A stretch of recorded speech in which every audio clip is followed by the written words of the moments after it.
సామెతల గ్రంథం 14:23. ఏ కష్టము చేసినను లాభమే కలుగును, వట్టి మాటలు లేమిడికి కారణములు. ఏమన్నాడమ్మా? ఏ కష్టము చేసినను లాభమే కలుగును, వట్టి మాటలు లేమిడికి కారణములు. ఇక్కడ ఫస్ట్ పాయింట్, నువ్వు దేవునికి లోబడు, విధేయత కలిగి ఉండు. రెండవది, నీకు ఒక బలమైనటువంటి డిజైర్ ఉండాలి, నేను సక్సెస్ అవుతాను నా జీవితంలో అని. మూడవది, ఇక్కడ నువ్వు కష్టపడాలి. యాకోబు ఊరికే ఆశీర్వదించబడలే, ఆయన పైన ఉన్న అభిషేకమును బట్టి, ఆయన పైన ఉన్నటువంటి దీవెన ఆశీర్వాదములను బట్టి, ఆ తండ్రి ఇచ్చినటువంటి ఆ యొక్క ఆశీర్వాదములను కలిగి ఉన్నాడు కాబట్టి, యెహోవా దీవెన అతని పైన ఉన్నది కాబట్టి, అతడు చేసిన పనిని దేవుడు దీవించాడు, మల్టిప్లై చేశాడు. హల్లెలూయా. అంటే ఇక నువ్వేం చేయాలి? నువ్వు ఇక నిద్రపోవద్దు, కష్టపడాలా. వస్తాయి కదా, దేవుడు ఇస్తాడులే, నేను నిద్రపోతే అనుకోవద్దు, కష్టపడాలంట. హల్లెలూయా. కష్టపడాలా, ప్రయాసపడాలా. ప్రార్థన ఒకటే కాదంట, ఏం చేయాలంట? నువ్వు పని కూడా చేయాలంట.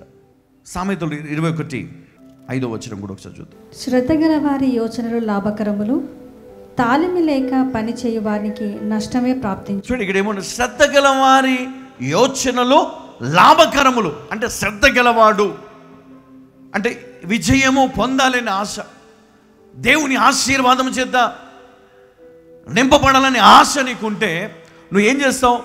శ్రద్ధ కలిగి ఆలోచనతో లాభకరమైనటువంటి పనులలో నువ్వేం చేస్తావు? టైం స్పెండ్ చేస్తావు, కష్టపడి పని చేస్తావు, సమయాన్ని పోనివో. మనం ఏం చేస్తాం అంటే చాలా నిర్లక్ష్యం చేస్తాం. పోనీలే, ఏం కాదు, రేపు చూసుకుందాం, ఎల్లుండి చూద్దాం. 1 రోజు, 2 రోజులు, 3 రోజులు, 4 రోజులు, నెల, 2 నెలలు, సంవత్సరం, 5 సంవత్సరాలు, 10 సంవత్సరాలు, 20, 30, 40 అయిపోయింది నీ వయస్సు.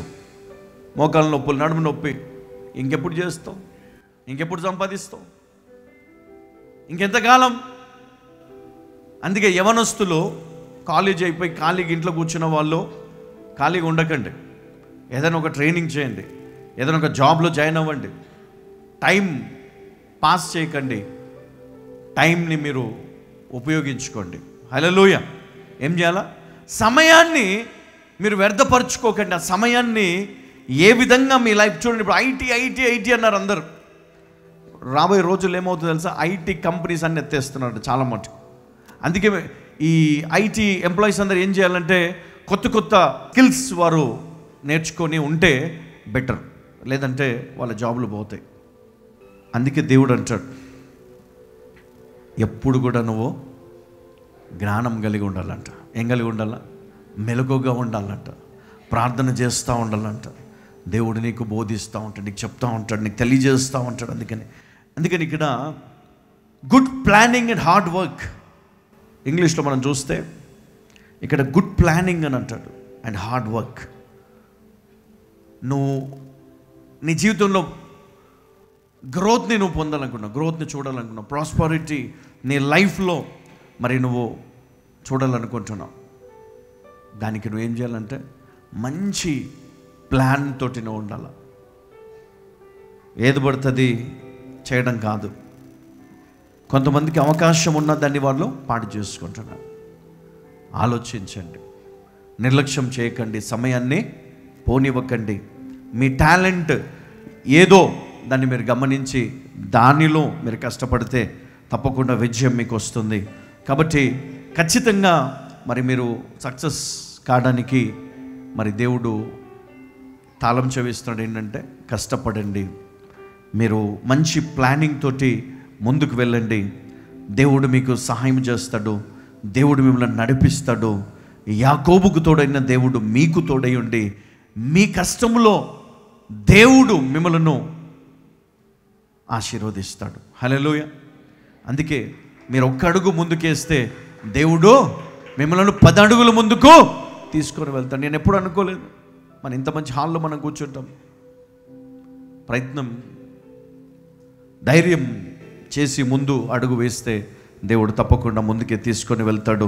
దేవుడు తోడై ఉన్నప్పుడు ఏది నిన్ను ఏమి చేయదో, దేనికి నువ్వు భయపడవో.